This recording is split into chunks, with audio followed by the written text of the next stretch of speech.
Hayag ng mga tagapagsalita at mga panauhin sa programang ito ay hindi sumasalamin sa polisiya o posisyon ng himpilang ito.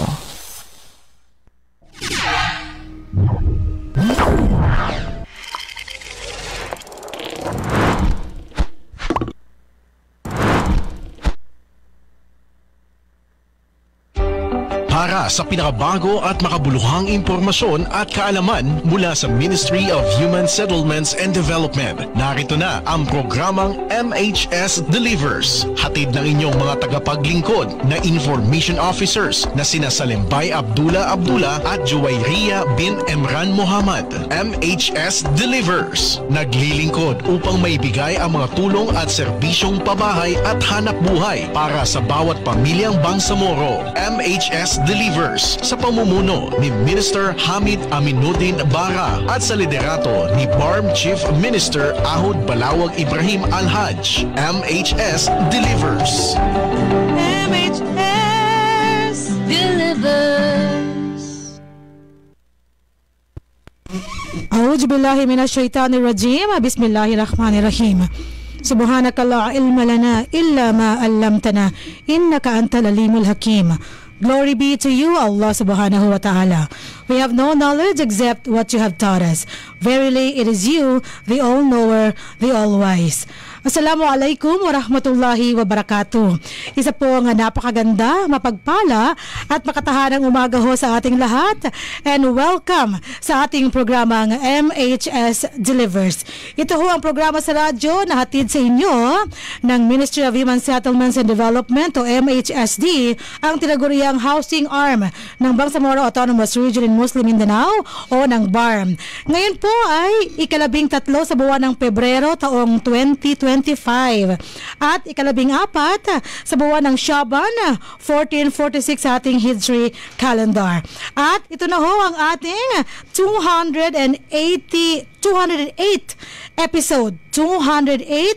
episode ng ating programang MHS Delivers. Mashallah, alhamdulillah, umabot ho tayo sa ganito karaming episodyo na atin pong natapos ating napagsamahan, no? Para ho sa pagbibigay ng impormasyon sa ating mga kapwa Bangsamoro mula sa MHSD. At tayo ho ay live na live pa rin via DXMS Radyo Bida 882 kHz sa inyong mga pihitan sa AM frequency ng inyong mga transistor radio. At live din po tayo sa Ministry of Human Settlements and Development BARM. Yan ho ang official page ng MHSD. Kayo po ay aming iniimbitahan na samahan kami sa ating isang oras na programa na naglalayong ibahagi sa inyo ang pinakabagong kaganapan, ang pinakabagong updates mula sa MHSD. And tayo ho ay sinasamahan pa rin ng ating mga kabalay, ng ating mga kapwa homecaster para ho sa ating episode ngayong araw na ito. Mula sa ating kanan, baka ho bago sa inyong paningin, siguro hindi na dahil nakasama na ho natin to sa isang episode natin na nakaraan, no? Ikalawang beses na niya itong ikatlo na niyang what do you call this, pagpapakita sa inyo para ho tulungan tayong ibahagi ang mga impormasyong dapat niyong malaman. Mula sa ating kanan, babati ho ang ating kabalay at kapwa homecaster na rin na walang iba kung hindi si kabalay na Jazz or Jasmine. Kabalay na Jazz, kamusta ka? Good morning, assalamualaikum. Assalamualaikum warahmatullahi. Sa ating mga kabalay na nanonood sa live video natin sa ating page, and isang makatahanang umaga and magandang buhay sa ating lahat. Makatahanang umaga, magandang buhay. Yan ang layunin na maging kabahagi ng bawat buhay ng bawat pamilyang Bangsamoro. Magandang buhay. Okay? So from this point, from this corner sa ating kanan, tayo ho ay dadako naman sa ating kaliwa. Nariyan pa rin ang ating kabalay at kapwa homecaster rin na si kabalay na Hamsi. Babati sa inyo. Good morning, kabalay na Hamsi. Assalamualaikum. Waalaikumsalam warahmatullahi ta'ala wabarakatuh, Ma'am Sally at kabalay na Jazz. At Makataan ng umaga sa lahat ng ating mga kabalay na patuloy pa rin tumatangkilik sa ating programang MHS Delivers. And welcome po sa aming panibagong episodyo ng MHS Delivers kung saan sabi nga ni Ma'am Sally, isang oras naman po tayong magsasama-sama para sa mga kabuluhang talakayan at mga bagong kaganapan ng aming ministeryo. At ako po ang inyong lingkod, Bangsamoro Sari Pala.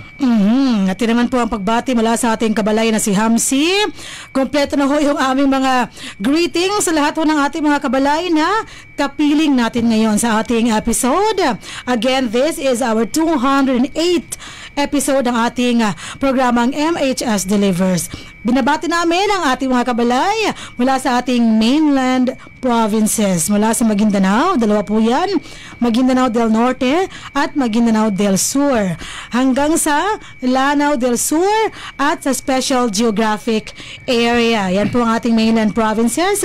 Sa ating island provinces din, mula ho sa Basilan, patungong Sulu hanggang Tawi-Tawi.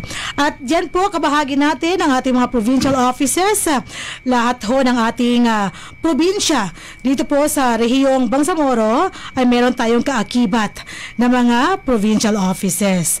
At pinangunahan po yan ng ating mga provincial directors at 10 ng kanilang kawanihan sa bawat provincial office natin. Okay? At ngayong araw na ito, tayo ho ay again magtatagal ng isang oras at nariyan pa rin ang ating balitaan, ang ating IPH, ang ating HSF, ang ating makabuluhang diskusyon sa ating MHS Discusses at ang ating pinakaabangang KKK. Kung naman po ang KKK na yan, yung ating regular viewers, ang ating regular subscribers ay alam na.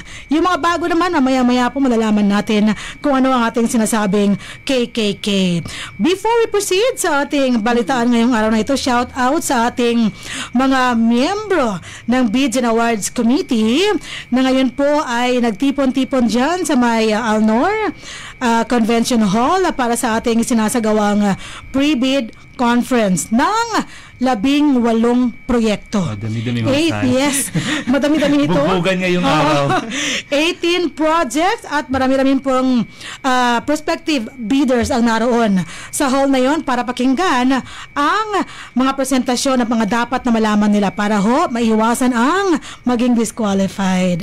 Sa ating pag-bid sa mga proyektong ito, pangtulungan tayo na i-establish ang ating mga proyekto for the benefit of every Bangsamoro family na pinaka nangangailangan. Mula sa ating back chairperson sa katauhan ni Bangsamoro Director General Esmael Ibrahim, ang ating back vice chairperson Shalahuddin Kusain, 10 na mga miyembro ng ating Bids and Awards Committee at ng ating Technical Working Group at ng ating back secretariat. Maraming salamat sa inyo sa aktibong pakikibahagi sa ating pre-bid conference for the benefit of our prospective bidders and kalaunan for the benefit of our clients ang bawat Bangsamoro family. Ngayon po ating tunghayan ang napakahalagang paalala patungkol ho sa ating housing loan program o projects na atin pong itataguyod one of these beautiful days, inshallah. Kabalay na Almansor, please take the floor away.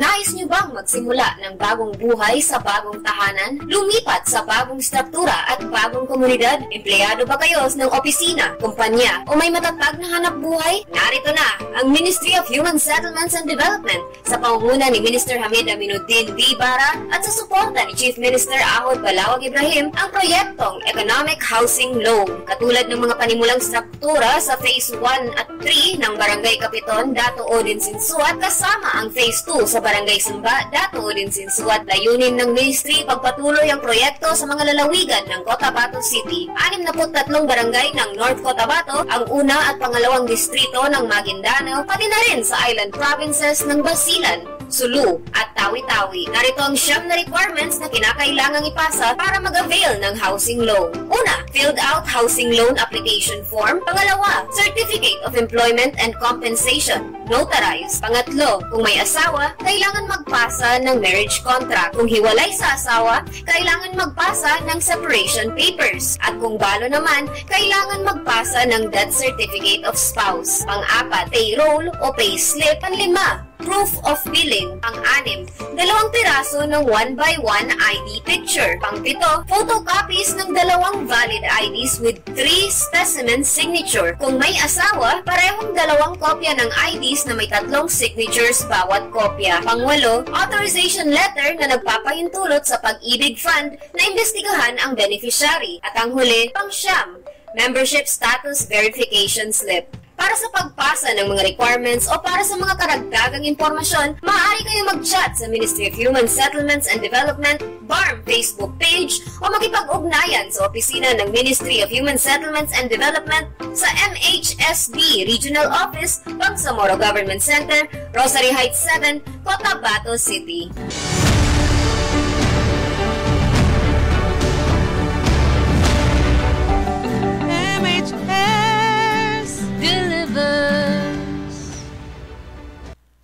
Yes, MHS delivers. At yan po ang ating napakahalagang paalala patungkol ho sa ating 9 na requirements kung paano kayo makakapag-avail o makakapag-apply ng ating housing unit through our housing loan projects.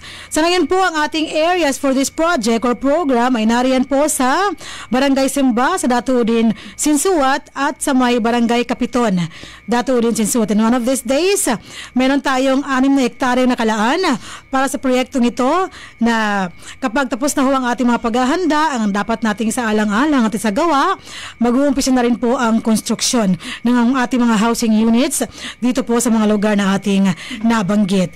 At salamat din sa boses sa likod ng ating paalalang yan. Si Kabalay na Ria na ngayon ay busy, nag-take ng minutes para sa ating pre-bid conference na akin guhong nabanggit kanina sa ating introduction ng ating episode ngayong araw na ito.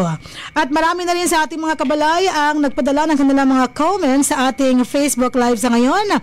Mamaya-maya, babasahin natin ang kanilang mga comments. Sa ngayon, tayo ho ay dadako na sa ating balitaan para sa ating 208 episode ng ating programang MHS Delivers ngayong February 13, 2025 and the 14th of Shaban 1446. Atin hong tungayhan ang ating mga headlines ngayong araw na ito.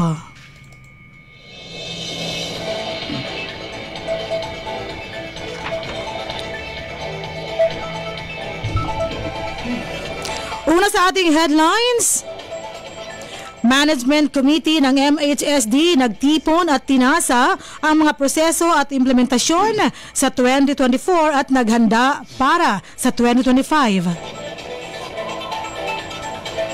MHSD isinagawa ang Forum on Water Settlement and Regulation at ipinanawagan ang pagkilala at pagpapatatag ng mga komunidad sa katubigan. Ikatlo sa ating headlines, MHSD at CRS binisita ang Badjao Concrete Stilt Housing Project sa Simonol. At ang huli sa ating headlines, MHSD at CRS nagnilay-nilay sa nagpapatuloy na kolaborasyon at nangako ipagpapatuloy ang pagtutulungan bilang serbisyo sa Bangsamoro. Para sa detalye ng ating unang balita, Management Committee ng MHSD nagtipon at tinasa ang mga proseso at implementasyon sa 2024 at naghanda para sa 2025. Narito si Kabalay na Hamsi. Sa paghahangad ng kausayan at paghahatid ng mga serbisyo, tinasa ng Ministry of Human Settlements and Development, ang housing arm ng BARM, ang mga implementasyon nito ng mga target na proyekto sa aktibidad sa 2024. Pagkatapos ay nagplano at naghanda para sa inaasang mga output ngayong taon, ayon sa Work and Financial Plan sa pamamagitan ng mga presentasyon at workshop na ginanap sa Multipurpose Hall ng Bihing Taik Resort, Bungaw, Tawi-Tawi noong ika-6 ng Pebrero taong kasalukuyan. Mayroong dalawang bahagi ng aktibidad. Ang una ay nakatuon sa pagtatasa at ang pangalawa naman ay sa action planning. Sa panahon ng pagtatasa, sinuri ng mga target at accomplishment noong 2024 sa pamamagitan ng presentasyon na ibinahagi ni Sarah M. Abul-Hussein, Planning Officer 1 at dagdag na paliwanag ni Engineer Zainuddin A. Buisan, Chief ng Planning and Design Division, at Nasiba S. Pangka, Chief ng Administrative and Finance Division. Kalaunan na ibinahagi ni Chief Pangkat P.O. Abul-Hussein ang Work and Financial Plan batay sa mga pondo na galing sa General Appropriations Act of the Bangsamoro or GAB 2025. Itinanghal naman niya Sir S. Mama, Chief of Monitoring and Evaluation Division, ang Monitoring and Evaluation Assessment Report na pinagsama-sama ang pangkalahatang mga nagawa at mga puwang na naging resulta ng kanilang mahigpit na pagsubaybay at pagtatasa ng mga proyektong ipinatupad sa ministry sa lalawigan.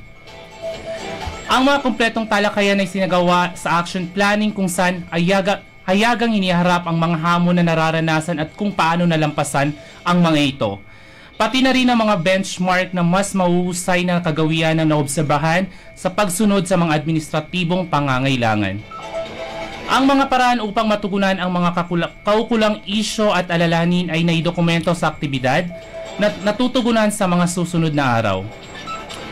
Formal na sinimula ni Deputy Minister Alden H. Asiri ang year-end assessment para sa taong 2024 habang nagtapos ang aktibidad kay Bangsamoro Director General Ismail W. Ibrahim na parehong nagbahagi ng makabuluhang mensahe. Para sa mapayapang pamumuhay at maunlad na pamamahay ng Bangsamoro, ako po ang nilingkod Bangsamoro, Sari Pala, nagbabalita. Maraming salamat Kabalay na Hamsi sa detalye ng ating unang balita. Samantala, MHSD sinagawa ang Forum on Water Settlement and Regulation at ipinanawagan ang pagkilala at pagpapatatag ng mga komunidad sa katubigan. Isinakatuparan ng Ministry of Human Settlements and Development, ang housing arm ng BARM, ang Policy Forum, Discussions on Water Settlements Regulation, na nagtipon ng mga tagapagsalita at nagpakita ng nagkakaisang panawagan para sa formal na pagkilala sa mga komunidad sa katubigan na ginanap sa Function Room ng Marine Science Museum, Tawi-Tawi College of Technology and Oceanography or TCTO, Mindanao State University o MSU, Tawi-Tawi noong Pebrero at 3, taong kasalukuyan. Layo ng forum na ipakita ang draft policy agenda sa regulasyon ng water settlements upang pasiglahin ang pagtutulungan ng mga local government units o LGUs, mga mananaliksik at mga mag-aaral mula sa MSU TCTO at mga kaakibat sa pagunlad upang bumuo ng mga napapanatili at inclusive na mga estratehiya para sa mga komunidad na nakatira sa katubigan. Paliwanag ni Salem Demuna, Director 2 for Operations and Management Services, sa kanyang pangkalahatang ideya.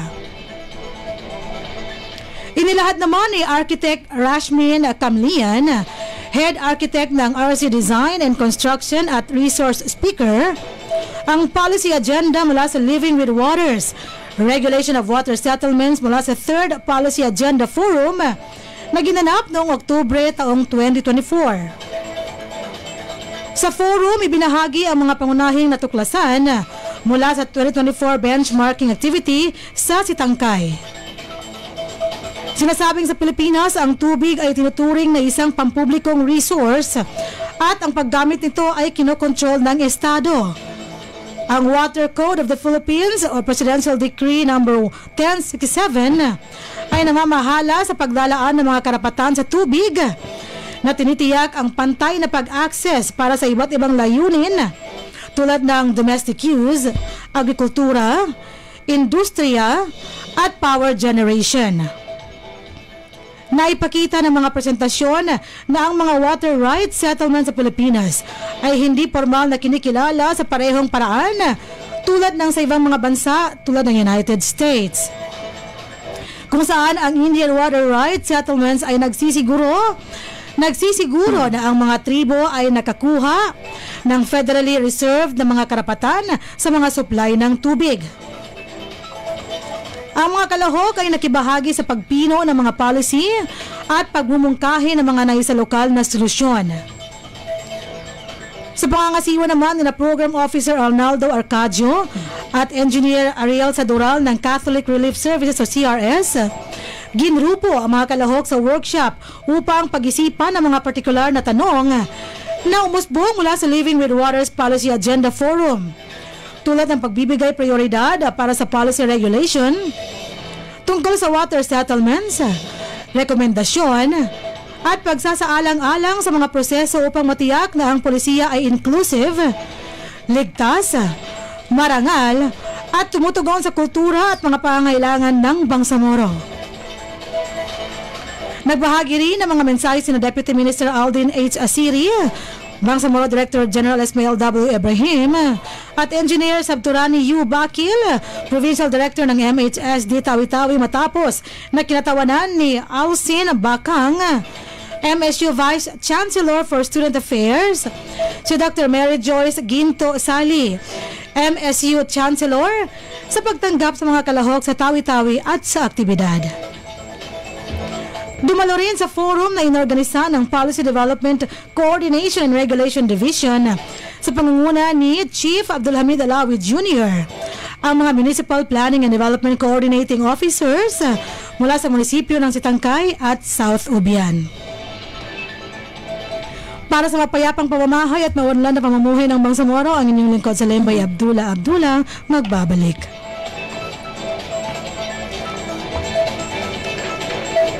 Sa detalye naman ang ating ikatlong balita, MHSD at CRS binisita ang Bajau Concrete Stilt Housing Project sa Simonola. Narito ang ating kabalay na si Jazz sa detalye.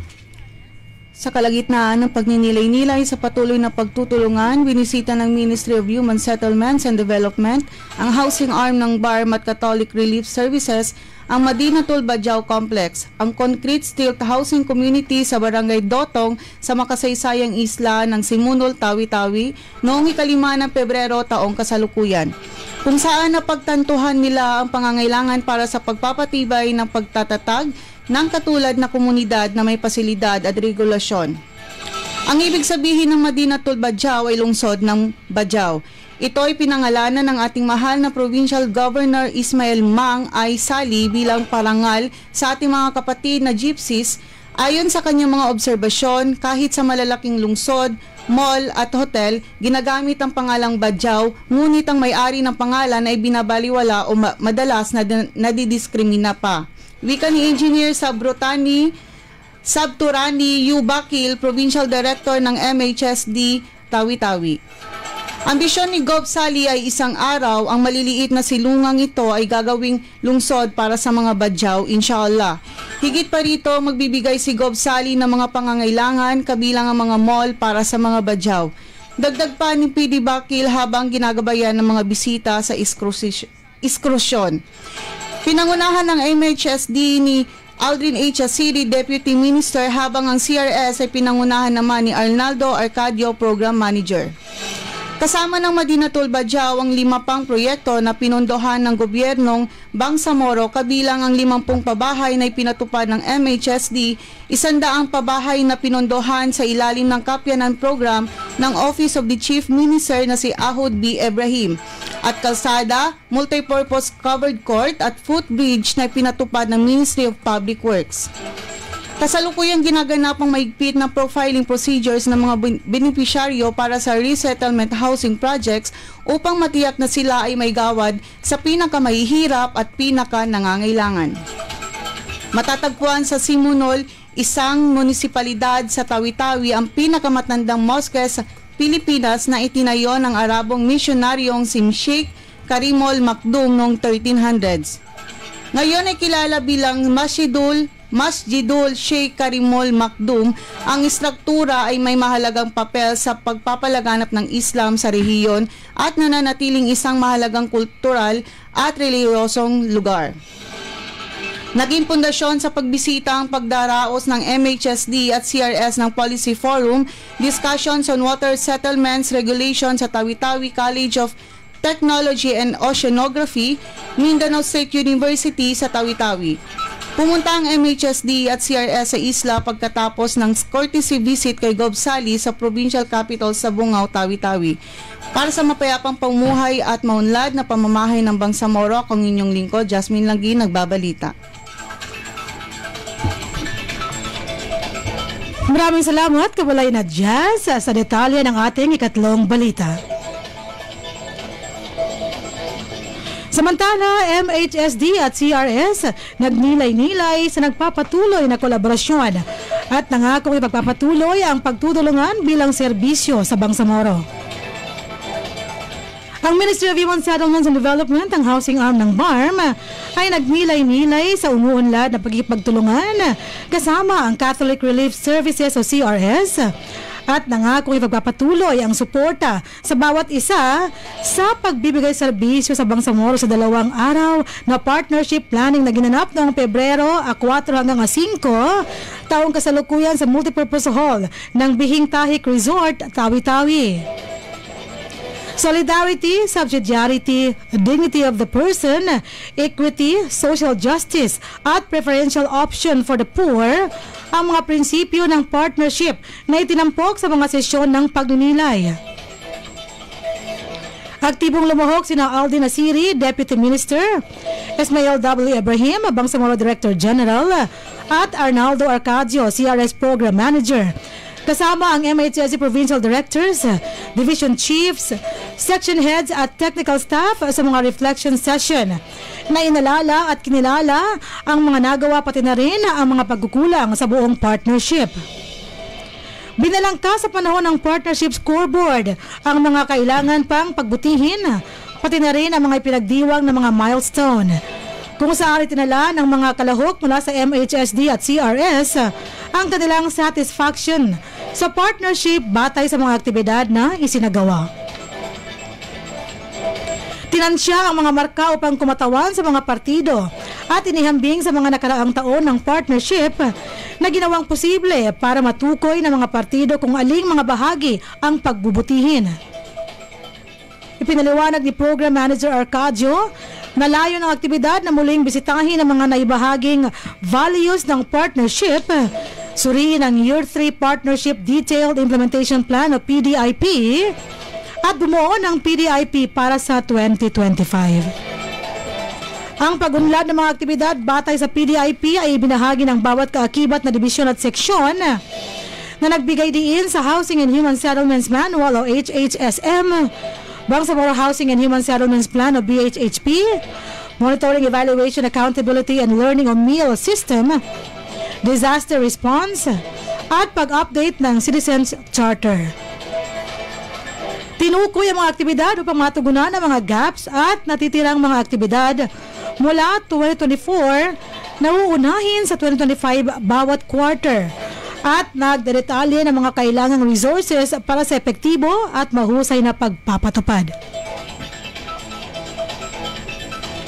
Para sa mapayapang pamamahay at maunlad na pamumuhay ng Bangsamoro, ang inyong lingkod sa Lembay Abdullah nag-uulat. At yan po ang bumubuo sa ating balitaan ngayong February 13, 2025 and the 14th of Shaban, 1446 para sa ating 280 na, no? 208th episode ng ating programang MHS Delivers, Insha'Allah. Naku, no? Ang ating pabanggit sana ho ay matupad. Makaabot tayo ng 280 episodes, Insha'Allah. At tayo ho ay magbabalik para sa ating IPH at ang ating HSF. Pagkaraan lamang na ating maikli, subalit napaka-importanting paalala patungkol ho sa ating resettlement housing projects.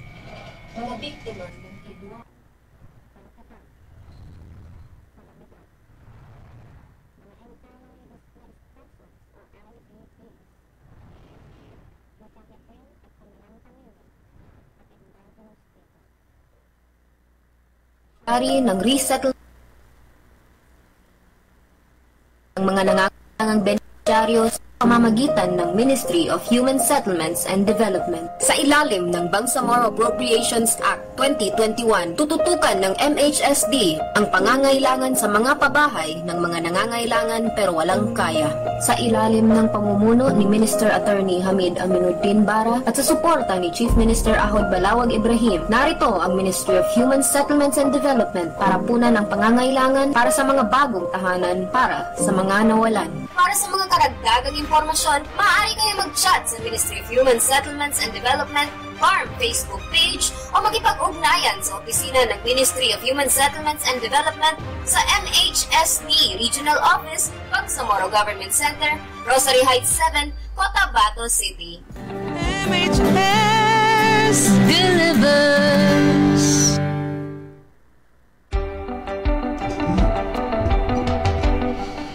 Yes na yes, MHS delivers. At yan naman po ang ating, kagaya ng sinabi ko, maikli, subalit napaka-importanting paalala patungkol naman sa ating resettlement housing projects. Ito po yung mga libreng pabahay na ibinibigay natin sa ating pinaka-nangangailangang mga pamilyang Bangsamoro. Yung mga nakaranas po ng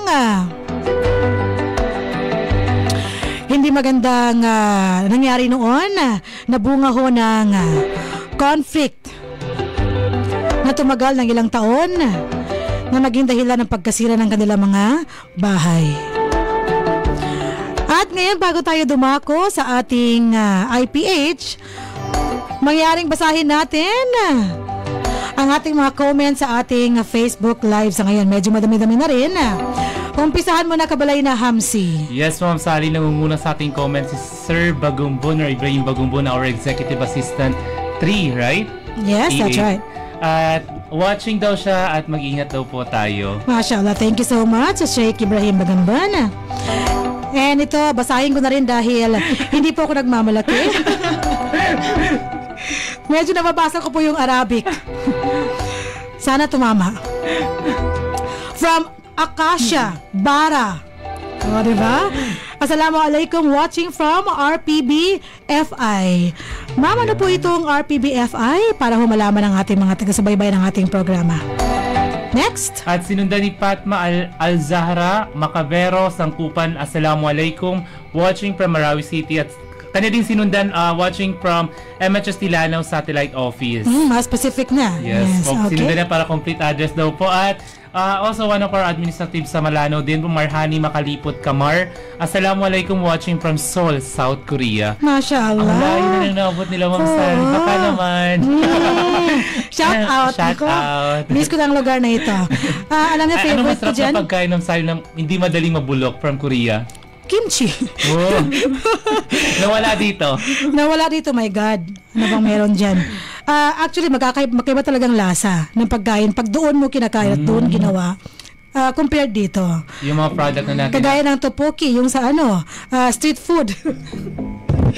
What's that? It's one of my favorite foods actually. And also, miss ko na ang Myeongdong. Ang lugar na talaga pong natutulog ang mga tao. Yes, so Ma'am Marhani, baka naman. Baka naman dyan, no? And we also have here from Sir Murshidjir Sajili, Sid. Salam sa ating program host. Kami po ay nanonood mula sa HHSD. Ito yung every now and then pupunta sa atin dahil naiingayan po sa pagkanta ni Hamsari. Crisis. At Ma'am Jazz? Ma'am Jazz, yes, meron dyan. Ay, galing kay Miss Haira Ali. That's right. Isang makatahanang umaga po, mga kabalay, nakasubaybay mula sa TRS office. Okay, ano ang TRS? Technical and Regulatory Service. Service. Oh. Okay. At Ma'am Sally, feeling ko ikaw dapat na magbasa nito, Ma'am Sally. Sige. With matching lyrics. From Chief Abdulhamid Alawi Jr. Watching from a distance, the world looks blue. Oh my God. Sige. Thank you so much. And gusto kong basahin to from my Kuya PD, ang Provincial Director ng MHSD Maguindanao, Narodin Abdullah, watching from Nur Salam Hall. Maraming salamat Kuya PD for letting me borrow your shades. Dahil ayaw aminin ng inyong lingkod, pero di rin pa kilay. Okay, and good luck sa ating private conference dyan. We also have here Kabalay na Hamsi. Yes, from Attorney Ika or Nasiha Mamarungkas. Assalamualaikum mga kabalay na kanyang sinundan agad. Minutes ago, you were here with us sa Lambay of Tulang. Bilis mo makalipad dyan. Not multitasking or task shifting, but task flying. Nga ba? Biglang nawala at napunta sa live. Oo, parang may naalala ako dyan. Parang katunog ng aking pangalan. Sa Maguindanaon. Sa Limbadut. Ano nga? Hindi mo alam yun? May gulay. Naririnig ko siya pero hindi ko alam Manananggal. Sa Kabalay na Hamsi at Kabalay na Jazz. Naman, sir. Hindi na nagpapalingan niya. Okay. Sige. So yan ho yung ating mga comments sa ating Facebook Live sa ngayon. Keep sending your comments para mabasa namin sa ating episode ngayong araw na ito. At para makarami tayo, maximize natin ang ating panahon sa ating episode ngayong araw. Atin ang tunghayan ng ating IPH. Sino ba sa ating dalawang kabalay rito ang magbibigay ng IPH ngayong araw? Surprise daw. Surprise.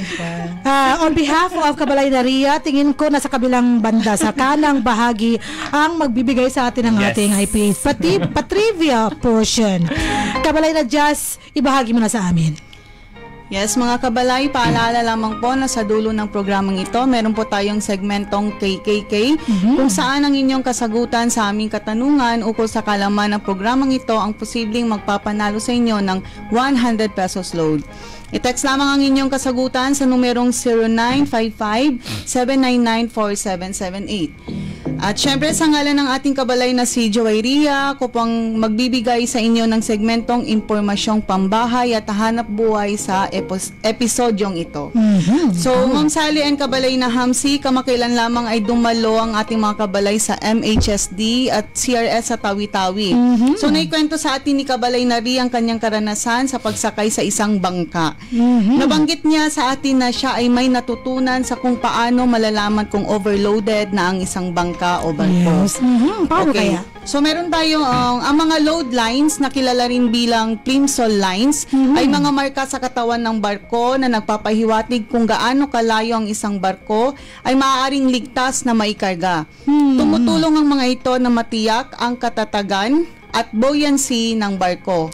Okay, so layunin nito ang kaligtasan kung saan pigilin ang labis na karga na maaaring magdulot ng mga aksidente. That's right. Okay, so matatagpuan itong plimsoll lines na ito sa gitna ng mga barko o bangka sa magkabilang panig ng katawan ng barko. Pininturahan ng puti o dilaw sa madilim na background o itim sa maliwanag na background. Ang kahalaga naman ng pagkakaroon ng karaniwang maximum na limitasyon para sa mga barko o bangka ay natukoy ng matagal bago nangyari ang maraming aksidente sa dagat dahil sa labis na karga. Okay, nakakatulong ang plimsoll line ni Samuel Plimsoll sa mga barko ng Merchant Navy na iligtas ang buhay ng mga marino. So yun yung ating IPH sa episodyong ito. At muli sa ngalan ng ating kabalay na si Joey Ria, ako pong inyong lingkod Jasmine para sa segmentong Impormasyong Pambahay at Hanap Buhay. Masya Allah. Napakaganda, yes. Napapanahon. Dahil ano po, kailangan din i-consider ng ating ministry at ng bawat ministry at offices and agencies sa BARM. Dahil tayo po ay nag-transport ng ating mga goods, ng ating mga materyales. Sa kaso natin sa MHSD, we are transporting materials for construction. Diba? Kasi may mga island provinces tayo, island places na pinagtatayuan ng ating mga housing projects at ng ating training centers. Kaya mahalaga malaman natin na hindi lang po yan pang beauty. Akala namin ni beautification ng barko. Akala namin ni Ria, yung mga linyang yan, design ng mga barko, kinwento sa amin ni PD Vox. Na yun pala ay marka na dapat hindi lumampas doon yung na sasubmerge sa tubig. Dahil kapag lumampas doon, overloaded na ang barko. Diba? Masya Allah, alhamdulillah. For information like this, nationeer ng ating kabalay na si Jazz. Ngayon naman from our Patrivia portion. tayo ho ay makinig naman sa ating pang health and safety ng ating kabalay na si Hamsi. Ano kaya ang kanyang baong impormasyon at tips para sa ating lahat? Kabalay na Hamsi? Yes, Sally. At para sa ating segmentong Health and Safety First, Best Health is Your Greatest Wealth. Ating pag-uusapan ngayong episodyo ang Philippine Heart Month Celebration. Yes. Aside sa Valentine's Day na mas wala ginalaman ng bukas? Yeah. Sige. Na mas common na alam ng mga taong bayan or ating mga kabalay na ginugunita bukas ang Valentine's Day. Meron ding mas mahalagang selebrasyon ngayong buwan, which is yun na yung Philippine Heart Month. Ang Pebrero ay pinagdiriwan bilang Philippine Heart Month alinsunod sa Proclamation number 1096 upang mapalaganap ang kamalayan tungkol sa mga sakit sa puso that's right. at ikayatin ng mas malusog na pamumuhay. Kasama ang heartbreak, hindi naman sige. Okay. Isa yun sa mga cause, Sally. Layunin ng Philippine Heart Month na itaas ang kamalayan tungkol sa cardiovascular disease, ang sakit sa puso at ang stroke ay ang pangunahing sanhi ng pagkamatay sa Pilipinas. Yes, that's right. Layunin din ng kampanyang ito na ipaalam sa ang mga panganib na sintomas, tamang pangangalaga sa ating mga puso, sa pamamagitan ng health seminars and regular medical check-up at public awareness campaign, sinikayat ng mga Pilipino na magkaroon ng masusing kaalaman tungkol or maagap sa pag-iwas sa cardiovascular disease. That's right. At ang pangalawa ay kayatin ng healthy lifestyle sa pamamagitan ng tamang nutrisyon, ehersisyo at stress management. At ang pangatlo ay pagtuturo sa maagang pagsuri at paggamot upang maiwasan ang komplikasyon ng sakit na dulot ng sakit sa puso. At narito ang ating mga tips para sa protektahan ng ating mga puso or ang inyong mga puso.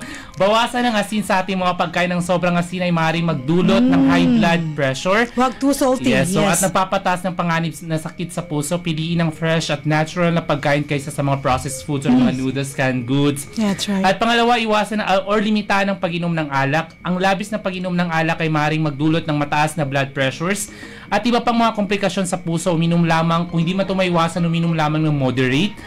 At ang pangatlo ay pag-ehersisyo araw-araw, regular na physical activity tulad ng paglalakad, jogging, pagsayaw ay nakakatulong sa pagpapalakas ng ating mga puso or kondisyon ng ating mga puso, pagpapababa ng cholesterol at blood pressure. That's right. Pang-apat, pumili ng masusustansyang pagkain, kumain ng mas maraming prutas, gulay, isda. Iwasan ang matatabang pagkain na may mataas na trans fats at cholesterol. Panglima, huwag manigarilyo o ang paninigarilyo ay nagdudulot ng pagkipot ng ugat na nagpapataas ng panganib ng heart attack or stroke. Yeah. Ang pagtigil sa paninigarilyo ay isa sa mga pinakamagandang paraan upang mapanatili ang malusog nating mga puso. At ang pang-anim at panghulim, panatiliin ang tamang timbang. Ang labis na timbang ay maaaring magdulot ng diabetes, high blood pressure at iba pang mga sakit na nakaka-apekto sa ating mga puso. Kumain ng tama at panatiliin ang active lifestyle upang mapanatili ang tamang timbang. Ang puso ay isa sa mga pinakamahalagang bahagi ng ating mga katawan.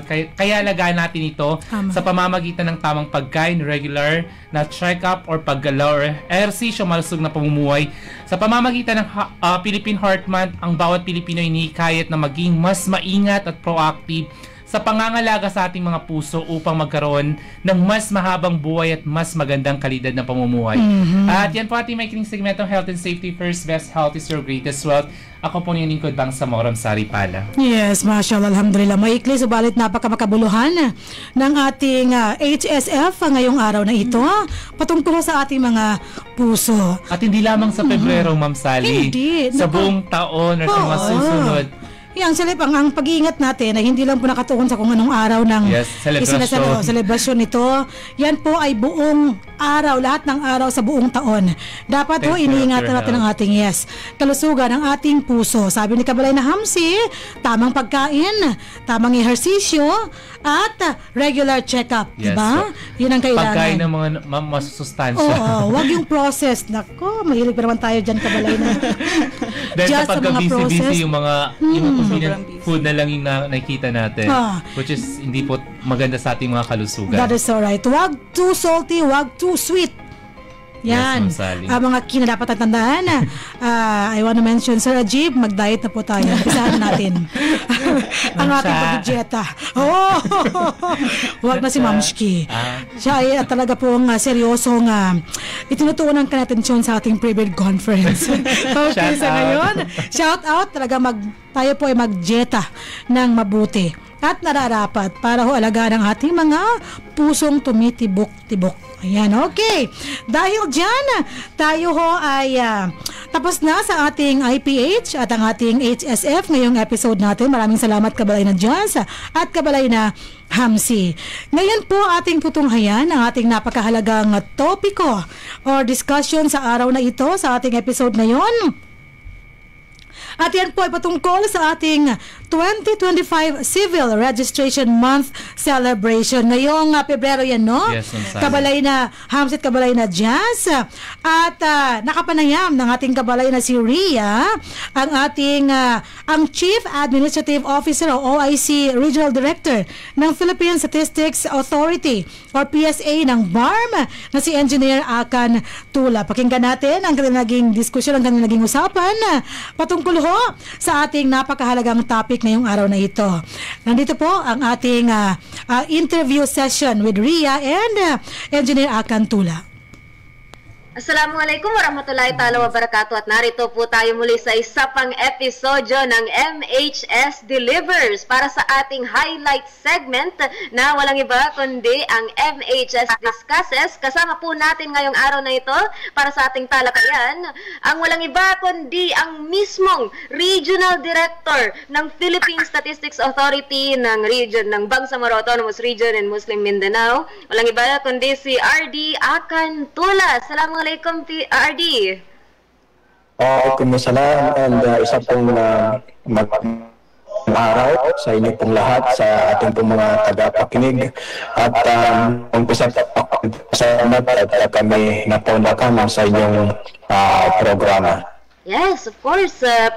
It's been a while. Last na nandito po si RD was back in 2023. So, alhamdulillah, narinig po natin muli ang kanyang boses sa ating episode. Na ngayon ay pag-uusapan ang Civil Registration Month na kasalukuyang nagaganap sa buwan ng Pebrero. So, without further ado, bago natin talakayin ang detalye nitong Civil Registration Month, kumusta po kayo, RD, ngayong buwan ng civil na registration? Alhamdulillah, I'm doing fine, and as of now, kaya our meeting today is via Zoom because I'm part of missions, and this is the good about the information technology right now, that if you are on the other side of the world, then you can participate and able to update your mga kababayan in the country. And I'm appreciative of the kind of communications that we have at natin yung mga kailangan ni Bago and Bapa, especially in the Bangsamoro Autonomous Region of Mindanao. Apo. So, good to know na maliwalas po yung araw. Makatahanan po ang araw nating lahat. Safe travels po, Fi Amanila, and good luck po sa inyong mga presentasyon.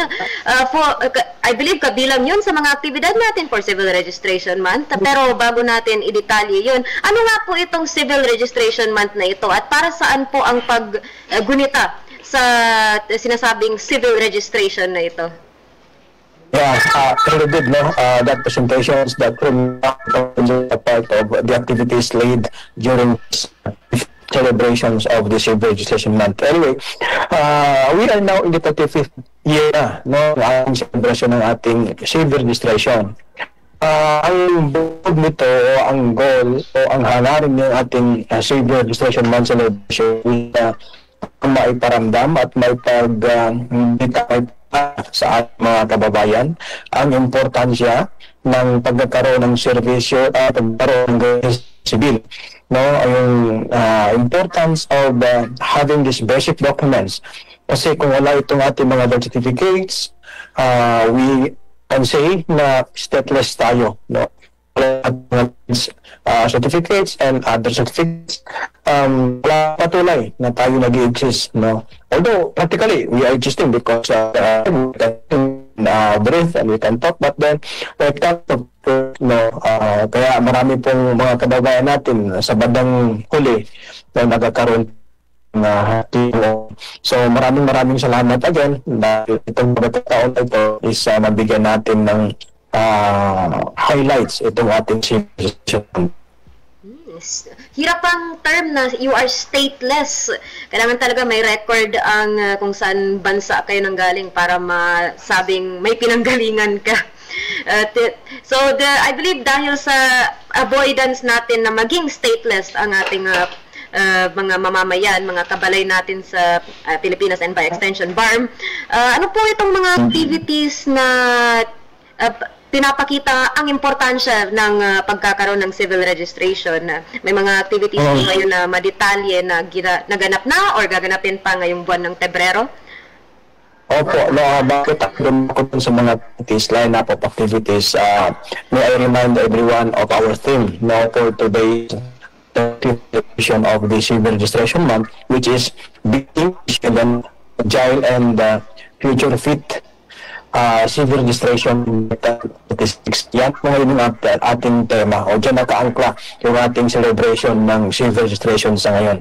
So, itong theme na ito underscores that commitment to ensuring the responsive statistical system that supports the needs of citizens. Kaya we really need to build a resilient. Kumbaga, tayong din team at tayong agile, yung ating forward-looking on the things that we're doing. Hindi yung umulan lang, bumagyo lang, naghinto na tayo dun sa ating trabaho. So, again, this is a month-long celebration that follows the proclamation number 682, which was signed by President Corazon C. Aquino. So, since you have asked about the lineup activities ng ating celebrations ngayon, let's about during the February 3, we have the launching of the kick-off activity or kick-off program. We join with the Maguindanao at sa Maguindanao MCRs, Municipal Civil Affairs, as well as the City Civil Registrars of Cotabato City in the kick-off program. And one of the highlights of this program is motorcade. Ito yung pinakamahabang motor parade namin or parade during the kick-off, because from the old City Plaza, ating old City Plaza, minagmula and going to Parang Municipality.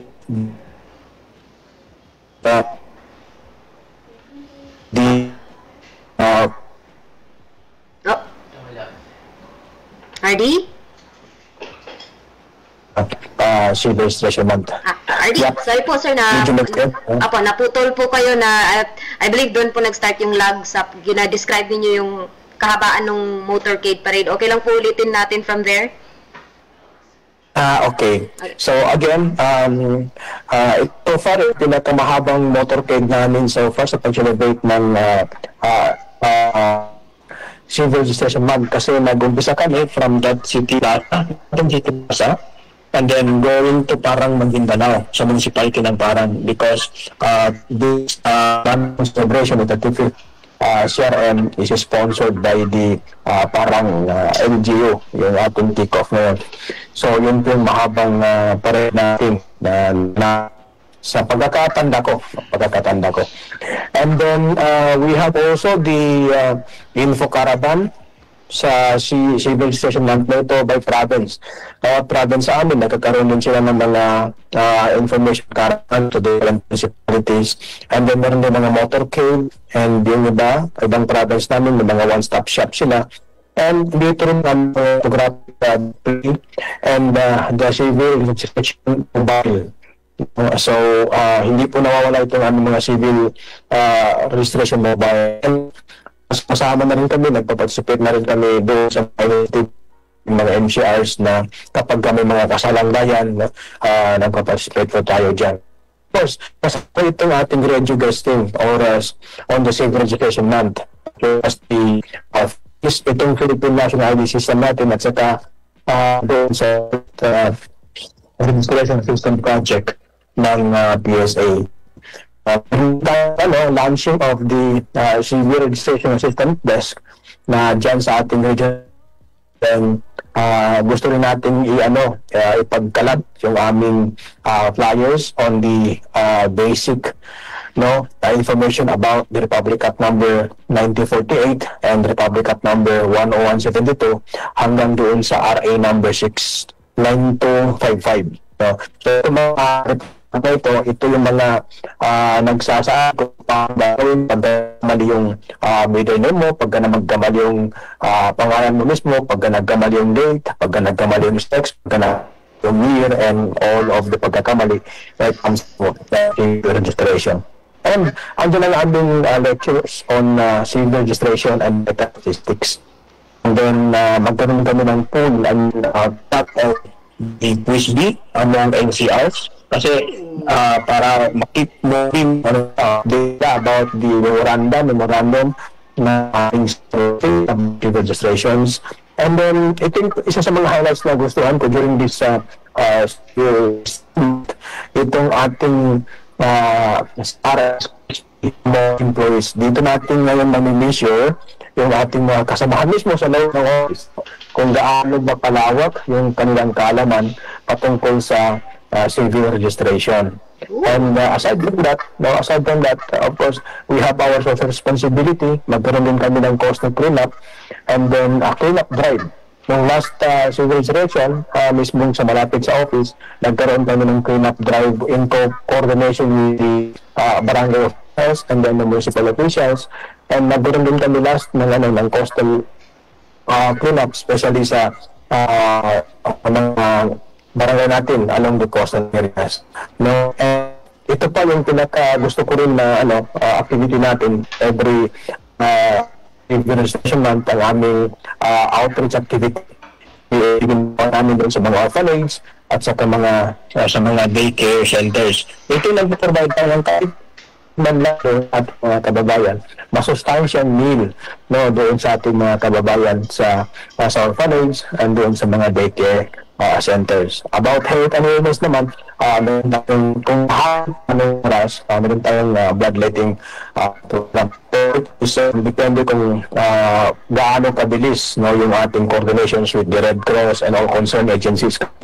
Hindi po pwedeng kami yung gagawa nito at saka mag-extract, pero ang plano namin ngayon is mag-read lang kami nito and try to coordinate with the proper authorities in this activity.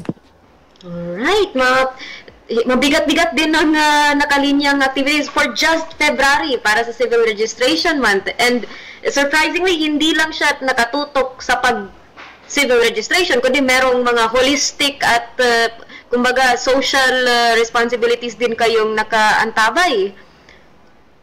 Yes, yan yung nagpuluhan before the February pa, and as we stick on it, no, ngayon na kaming presentations about the civil registration and data statistics. Ang magandang pangyari is we are in the very front, we are in the very face of our international counterpart, no? Sa ngayon is we are with the UNHCR to present to them, no, yung ating accomplishments and the things needs to be done in the future along with this celebration of the National Civil Registration Month, no?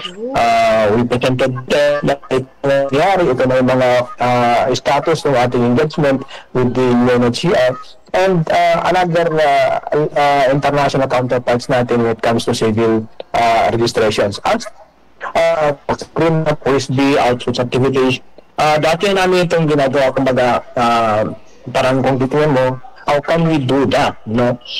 In spite of the time frame. But then, kasi may mga staff naman tayo, experts, sanay na sila on how to schedule things. And magagawa namin ito. And you are doing it, and you will continue to do it for the rest of February. And of course, full support din ng MHSD sa kahit anong activities na need niyo ng participation ng ibang ministries. Alhamdulillah, lalo na dun sa blood donation. Malapit ng Ramadan, so maraming opportunities to give back, kumbaga, sa community, lalo na sa mga hosted ng PSA. Alhamdulillah. Yeah, before I forget, nakalimutan ko. I am with the I am with the MSSD rin ngayon sa presentations namin with the UNHCR. And I really extend to MSSD our thanks for the full support full support of any endeavors when it comes to civil registration and kasi activity that involves the MSSD. Andiyan yung aming verifications and all, no, when it comes to FDS and some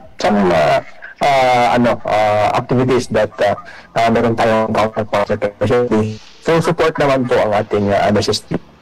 Yes, of course. Good. So, good luck po sa inyong presentation with UNHCR, and I believe full pack po ang February ng ating PSA na at kabilang sa interview natin ngayon sa MHS Delivers ang isa sa mga activities nila for information dissemination. Sir, pwede po natin maulit yung tema ng ating Civil Registration Month? Yeah, sa ngayon po ang ating theme is building a resilient and future fit information and vital statistics system. So along with this theme, meron tayong hindi naman sa whole regional assembly ng ating mga MCRs, but we have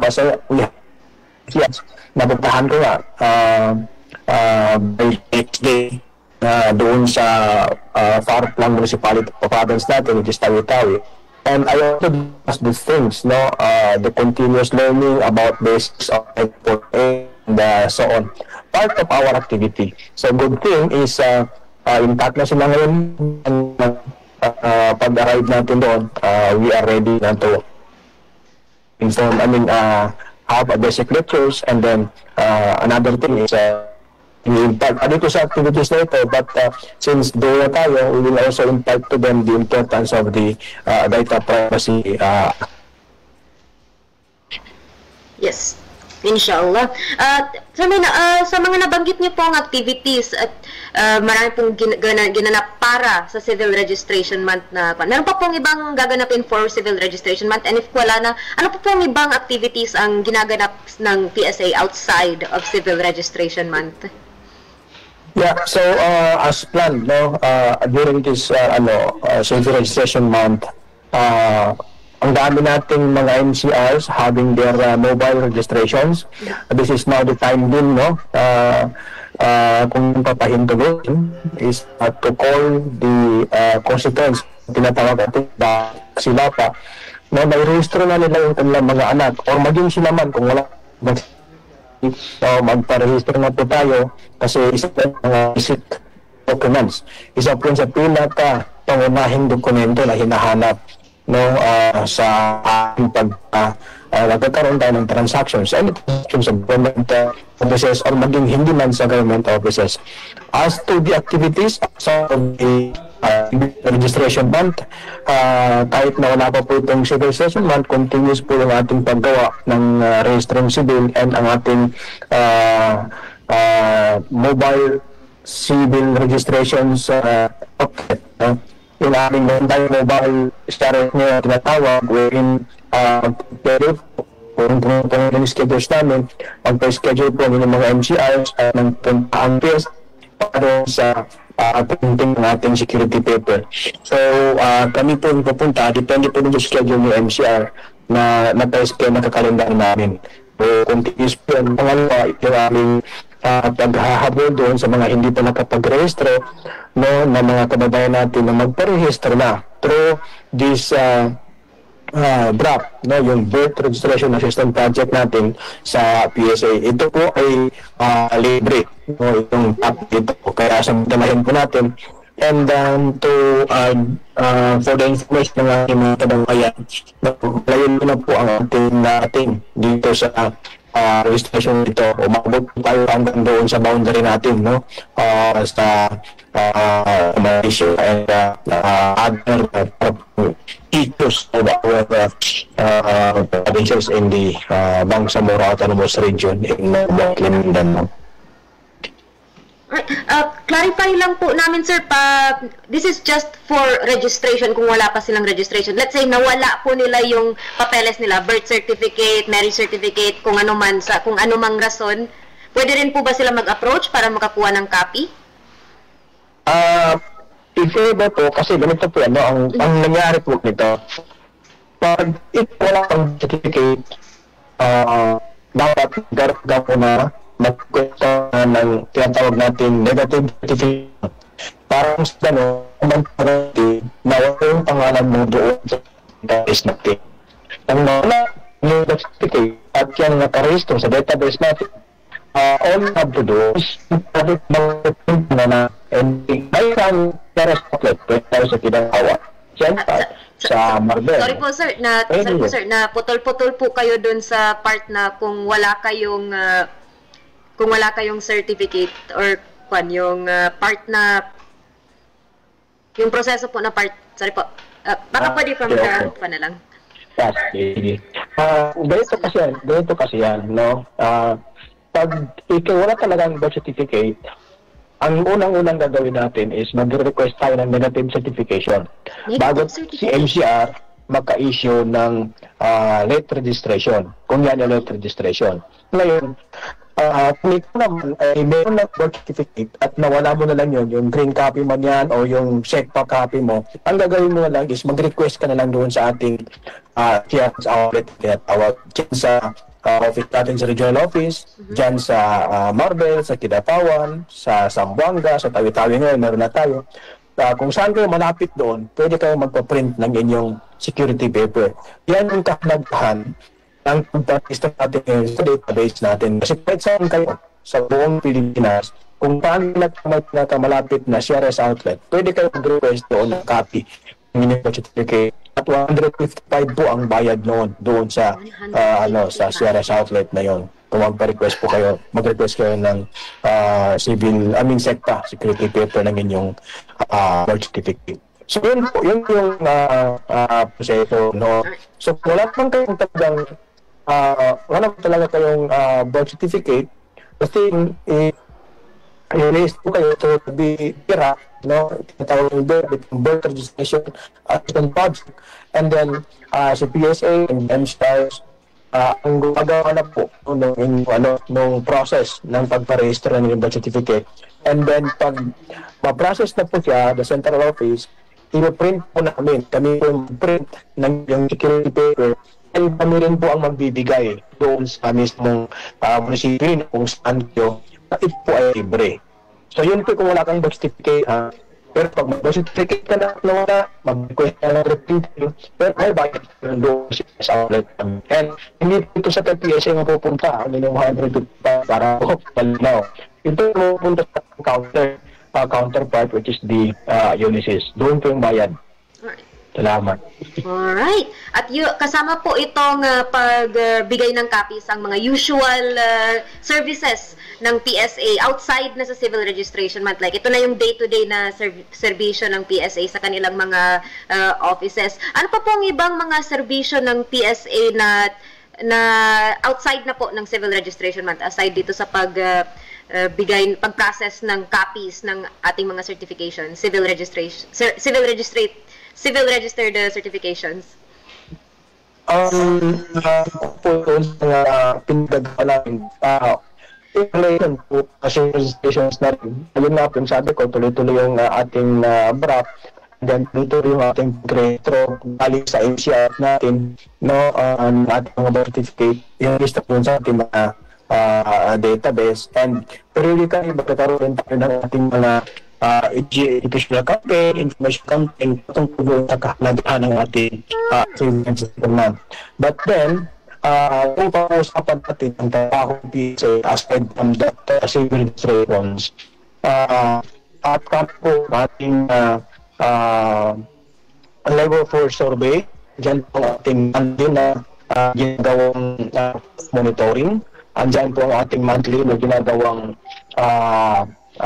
labor force survey na rin, pero nasa palit lang na hindi yung pagkain ang dalawang tungkol sa statistics naman na lahat ng mga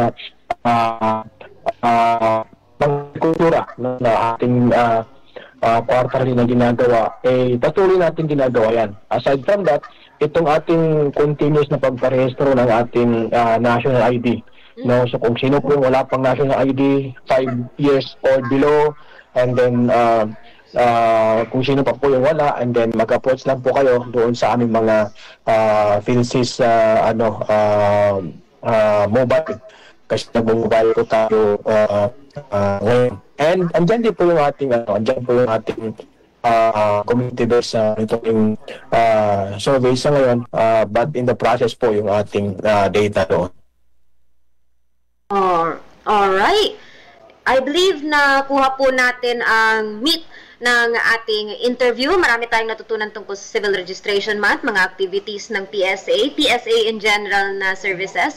Shukran po, RD, sa inyong oras at inyong knowledge na naibahagi sa ating talakayan. Bago po tayo mag-end sa episode na ito, RD, maghingi po kami ng closing statement ninyo para sa ating mga kabalay na nakikinig sa radyo at nanonood ng ating live stream. Okay. Maraming salamat.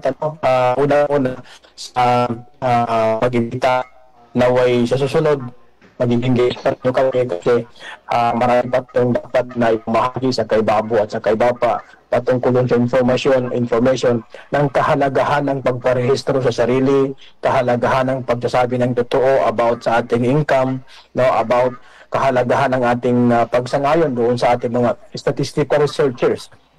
Isa pa po yun na gusto kong bigyan ng highlights. Pag may dumating po sa inyo na statistical researchers ng PSA, aking pong inaanyayahan ng lahat na magsabi po tayo ng totoo, especially on the level 4 survey, on the expenditure side natin, para nang sa magkaroon tayo ng tamang datos. Kung magkaroon tayo ng tamang datos, ano man yung lahat ng ating mga planners, kasi ito yung nag-aagit ng ating mga planners, ay para magkaroon ng mga program at mga programa na naaayon doon sa datos na bigay natin doon sa ating mga statistical researchers. So, kung sa ating mga kababayan na magpuno rin yung statistical researchers, kung wala po silang ipakita ng ID, magtanong po kayo sa PA kung ito ba kung ito ba legit mga statistical researchers. So, yun po, muli, nagpapasalamat din kami sa ating mga NGOs, sa mga na saan buko at support sa mga adkay at mga ginagawa ni PSA tungkol sa basically pag-complete doon sa mga resource in the municipal level. So, lastly, pasalamat ako sa ating MSD ang pag-suporta sa atin. Pareho tayo ng adikain, panlepihin. PSA gusto lahat ma-rehistro, ang MSSD gusto lahat ma-rehistro, among datos, so yun yung adikain. So, MSSD, maraming lahat po sila naway itong ating lahat. Kung saan tayo ito sa anong adikain para sa kaunlad ng ating pangmuralong Muslimin. Maraming salamat. Shukran din po, RD, sa inyong oras at sa inyong talakayan, sa inyong binahaging knowledge. Shukran po sa mga nag-facilitate sa ating interview ngayong araw na ito, Ma'am Melanie and Ma'am Normina. And shukran sa ating mga kabalay na nakinig sa ating talakayan. Muli, ang ating tema ngayong taon na ito for Civil Registration Month is Building a Resilient, Agile, and Future-Fit Civil Registration and Vital Statistics System. Keep in mind, keep in heart, and shukran sa pagsama sa amin sa episode na ito ng MHS Discusses segment. Ako po, muli ang inyong lingkod Bangsamoro Juwayriya bint Emran Muhammad, at kami po ay nagpapaalam na para sa segmentong talakayan ngayong araw na ito. Assalamualaikum. Waalaikumsalam warahmatullahi wabarakatuh. Yan po ang kabuuan ng naging talakayan ng ating kabalay na si Ria. Kapiling ho ang Chief Administrative Officer o ang OIC Regional Director ng Philippine Statistics Authority or PSA ng BARM na si Engineer Akan Tula. Nako, fully loaded po ang PSA ngayong buwan na ito, Pebrero, para sa celebration ng ating National Civil Registration Month ngayong 2025. Ang dami nilang mga aktibidades na naka-line up ngayong buwang ito. And take note, ang pinaka-importansya po ng tamang pagpaparehistro ng tamang impormasyon mula ho kay Babu, kay Bapa, kanang mga watanin, kanang mga apunin, ndo lang no miyembro no pamilya. Importante sa maging nasisita gid sa uma ni member na pamilya na adan birth certificate na.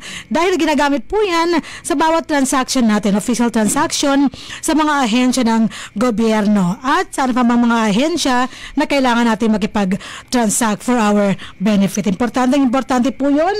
Kabalay na Hamsi, pakiulit nga, ano nga yung ating tema ngayong taon na ito para sa ating Civil Registration Month celebration? Yes, Ma'am Sally, para sa ating ika-35 na celebration ng Civil Registration Month, ang kanilang tema is Building a Resilient, Agile, and future-fit civil registration and vital statistics system. So yun pa lang po, sa tema pa lang, malalaman na natin kung ano ba ang mga sentro ng aktibidades ng PSA ngayong taon. Napakagaling nung mobile civil registration. Yes. Sila na ang pupunta. Accessible masyado para sa ating mga kabalay na hindi alam kung saan located or hindi alam kung paano pupunta. Correct. At hindi alam mga proseso kung paano magpa-register, no? Ng kanilang mga sarili, ng kanilang mga kapamilya, ng kanilang mga kabalay. Masya Allah. Thank you so much again sa PSA, to Engineer Tula for gracing our episode ngayong araw na ito. Okay? At dahil ang oras natin ay 12:30 na ho ng tanghali ngayong araw na ito at nakatingin sa atin si kabalay na Jeffrey, tayo ho ay tutuloy na sa ating KKK. Ano nga ba ang magic 3 questions ngayong araw na ito na mabahagi sa atin ni kabalay na Jazz. Kabalay na Jazz? Ni kabalay na Hamsari pala. Yes, okay. Biglang napasa. Yes, so Ma'am Sally, para sa ating segmentong KKK, kung sana nga yung kasagutan sa aming katanungan ukol sa kaalaman ng programang ito, ang posibleng magpapanalo sa inyo ng 100 peso load na inyong text lamang sa numerong 0955-799-4778. Yes po. At para sa ating unang katanungan sa ating segmentong impormasyong pambahay at hanap buhay na ibinigay sa atin ni kabalay na Jazz, ibigay lamang kung ano ang tawag sa linya ng marka sa katawan ng makikita sa barko na nagpapayuwatig kung ito ay maaaring ligtas na may karga ang isang barko or may karga yung mga passenger. At sa yung materials. Bigla naging passenger. Yes, paulitin namin anong tawag sa linyang nakalagay or hindi nakalagay sa katawan or sa katawan ng barko. Anong tawag doon? At para sa ating pangalawang katanungan, sa MHSD or MHSD Discusses or Talakayan, ang selebrasyon ng Civil Registration Month, ibigay lamang kung ano or ipang ilang selebrasyon na ng Civil Registration Month ngayong taon. Napakahirap. Mukhang nabanggit ka to, Ma'am Sally. Yeah, that's right. Ilang beses. Sa tema ni Ma'am Sally. Yes po. At para sa ating pangatlo uling katanungan, magbigay ng isang aktibidades na ginaganap sa registration or Civil Registration Month na nabanggit ni OIC Director General Engineer Akan Tula. Again, magbigay ng isa sa mga selebrasyon or aktibidad na ginaganap ng Civil Registration Month or sa taon ng Civil Registration Month na ginagawa ng PSA. Yes, okay. So yun yung ating magic 3 questions na sasagutin ng ating mga kabalay. Ang ating text line na ay? Yes po, at yan po ating tatlong katanungan para sa segmentong KKK. Padala lamang inyong kasagutan sa numerong 0955-799-4778. Kalakip ng inyong mga kasagutan at kung kayo man po nauna at napili nakakuha ng tamang sagot, magte-text po kami sa inyong mga numero at ang isa sa aming mga kabalay ay hingi ng inyong mga detalye para sa mga bagong nanalo sa ating segmento or pa naman po sa mga dati na nating nanalo mga kabalay. Sagot lamang po kami hinihingi. At yan po ang ating, again, ulitin po natin ang numero, 0955-799-4778. So there you go. I-memorize na natin ang ating text line, ang ating numero kung saan kayo magpapadala ng inyong mga tamang kasagutan. At yung number na yan, ang ating official text line sa MHSD. Lahat ng tanong ng ating mga kabalay ay sinasagot po ng ating kabalay na si Ria in partnership with the other divisions and sections of the ministry and our leaders sa MHSD. At yan po ang bumubuo sa ating programa ngayong araw na ito para sa ating 208 episode ng MHS Delivers. Mula sa ating balitaan, sa ating IPH, sa ating HSF, sa ating MHS Discusses, at ang ating KKK portion. At dahil po dyan, tayo ho ay nagpapaalam na sa ating episode ngayong araw na ito sa ngalan ng ating pinakamamahal na ministro ng MHSD, Attorney Hamid Aminuddin Bara, at sa ngalan ng ating, ganun din po, ng ating Deputy Minister Aldin Asiri, at sa ngalan din ng ating Bangsamoro Director General Ismail Ibrahim, at sa ngalan nina Nina Datunohas A. Daod, at si Almansor S. Ugaw, at syempre sa ating kabalay na si Jawairia bint Emran Muhammad. Ako po ang inyong lingkod na si Jasmine A. Langgi. At ako po yung lingkod bang sa Moramsari Palat sa ating mga kasama sa DXMS Technical Staff. Sir Jeffrey, maraming salamat po sa pagsama sa amin sa episode na ito. Thank you so much, kabalay na Hamsi at kabalay na Jazz. At ito po ang inyong lingkod sa Lembay Abdullah na palagi pa rin po nagpapaalala sa atin na ating isagawa ang ating bawat gawain ng may pagpapasalamat at gabay. Ang ating mga hashtag na #trabaho ko, ibada ko, #work with excellence and perfection, #our home, our dream, and #building community, building ummah. Wabillahi taufiq wal hidayah, with Allah comes all success and guidance. Kami ho'y nagpapaalam na at palagi pa rin bumabati sa inyo ng Assalamualaikum warahmatullahi wabarakatuh. Sumainyo ang programang MHS Delivers. Naglilingkod upang maibigay ang mga tulong at serbisyong pabahay at hanap buhay para sa bawat pamilyang Bangsamoro. MHS Delivers sa pamumuno ni Minister Hamid Aminuddin Bara at sa liderato ni BARM Chief Minister Ahud Balawag Ibrahim Alhaj. MHS Delivers.